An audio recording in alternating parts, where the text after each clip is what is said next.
Good morning all of you my dear students. आज हम करेंगे हमारी हिंदी की जो पाठ्य पुस्तक है ध्रुवा, उसका पाठ 17 भाग 1 मौत का पहाड़। तो बच्चों, ये बहुत ही इंटरेस्टेड कहानी है। ये कहानी लिखी गई है गायत्री मंदन दत्त जी के द्वारा। और इस कहानी में एक राजा होता है। उस राजा का नियम था बच्चों कि जब किसी बच्चे के माता पिता 70 वर्ष की आयु पूरी कर चुके होते हैं तो उन्हें पहाड़ के वहाँ छोड़ के आना होता था।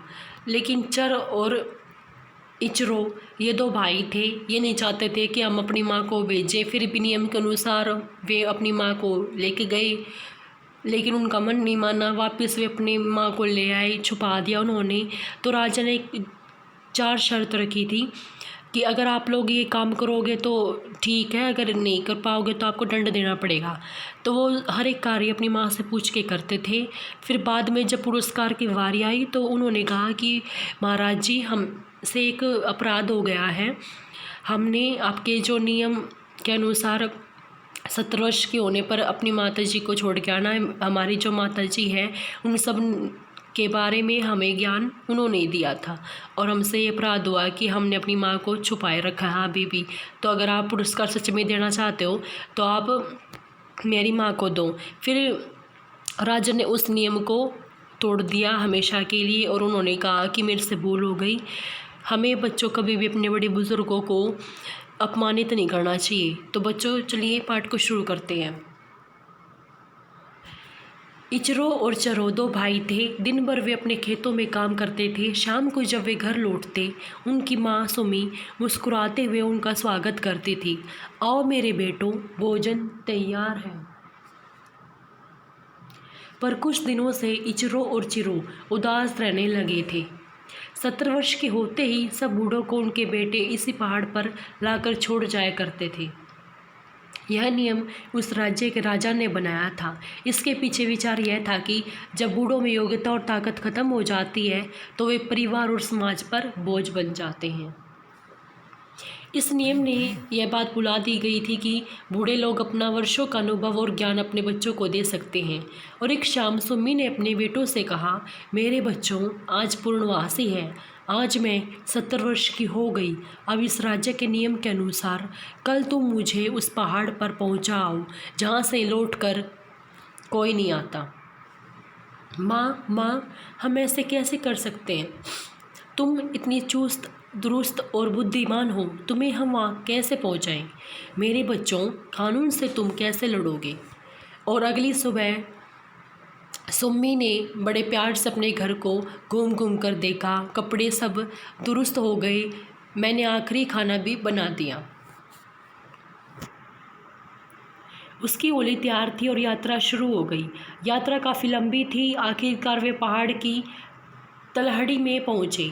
जैसे जैसे वो ऊपर चढ़ते जा रहे थे, सुम्मी रास्ते के किनारे पर उगे हुए सड़कों को तोड़कर निगराती जा रही थी। क्यों जा रही थी बच्चों? ताकि उनके जो बच्चे हैं वो आते वक्त रास्ता न भूलें। वे खुद तो उस रास्ते पर वापस नहीं आने वाली थी, लेकिन अपने बेटों के लिए लौटने के समय पर निशान छोड़ती जा रही थी और हमेशा की तरह उन्हीं के बारे में सोच रही थी।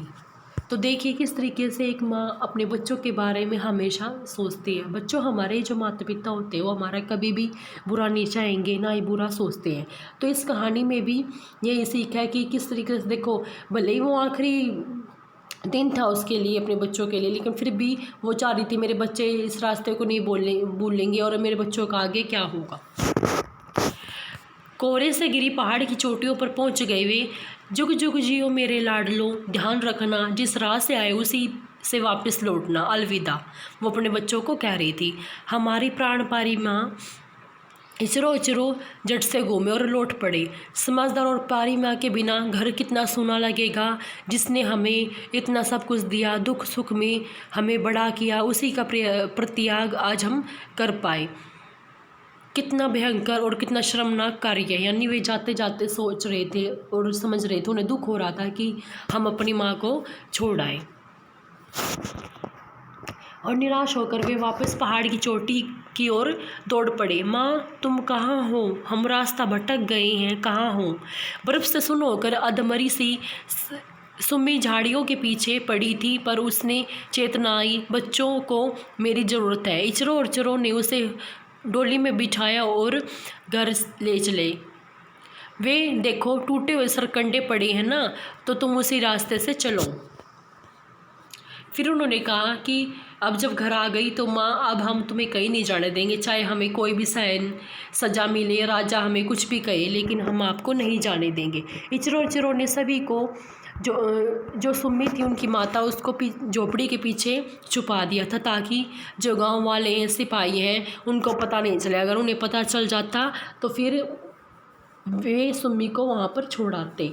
तो बच्चों, ये पहला पार्ट है। इसमें हमने ये कहानी के माध्यम से कि जब एक राजा ने नियम बनाया था और उसकी माँ भी निराश हो रही थी, बच्चे भी निराश हो रहे थे कि अब मेरे को जाना पड़ेगा अपने बच्चों को छोड़कर। और जो वे बच्चे थे, भले वो बड़े हो रहे थे, लेकिन उन्हें पता था कि हमारी माँ के पास इतना अनुभव है, ज्ञान है, और इतने वर्षों से हमें उन्होंने पाला है, हर दुख में, हर घड़ी में। लेकिन अब हम कैसे इस नियम को स्वीकार करें कि हम अपनी माँ को छोड़ आएँ। अगला पार्ट में बच्चों हम इसके बारे में पढ़ेंगे। तो बच्चों, हमें कभी भी अपने माता पिता की जो आज्ञा है उसका पालन का उल्लंघन नहीं करना चाहिए। दूसरी बात ये कि देखो, हमारे जो माता पिता होते हैं वो हमें इतना बड़ा करते हैं, हमारे भले के बुरे के बारे में सोचते हैं, और उनका अनुभव हम उनसे सीख लेते हैं। बच्चों, जैसे कि जब हम छोटे बच्चे थे, हमें किसी भी प्रकार की कोई नॉलेज नहीं थी, लेकिन अब हम बड़े होने लग रहे हैं, तो जैसे जैसे हमारी जो एज बढ़ेगी तो हमारा डेवलपमेंट भी, हमारी थिंकिंग जो स्किल है वो भी डेवलप होगी। तो इसी तरह बच्चों, हमारे जो माता पिता जी हैं वो हमसे डबल एज के हैं, और उन्हें इतनी नॉलेज है दुनियादारी की, हर एक चीज़ का, अच्छाई बुराई का, क्योंकि वो समय हमारे अंदर अभी आ रहा है, वो उनके टाइम में जा चुका। हमारे एज से वे निकल चुके हैं, अब उस एज में उन्हें पूरा एक्सपीरियंस हो गया है। तो आज के लिए इतने ही बच्चों। आप इस मौत का पहाड़ कहानी को पढ़ के आना। कल इसके बारे में संपूर्ण कहानी पढ़ेंगे।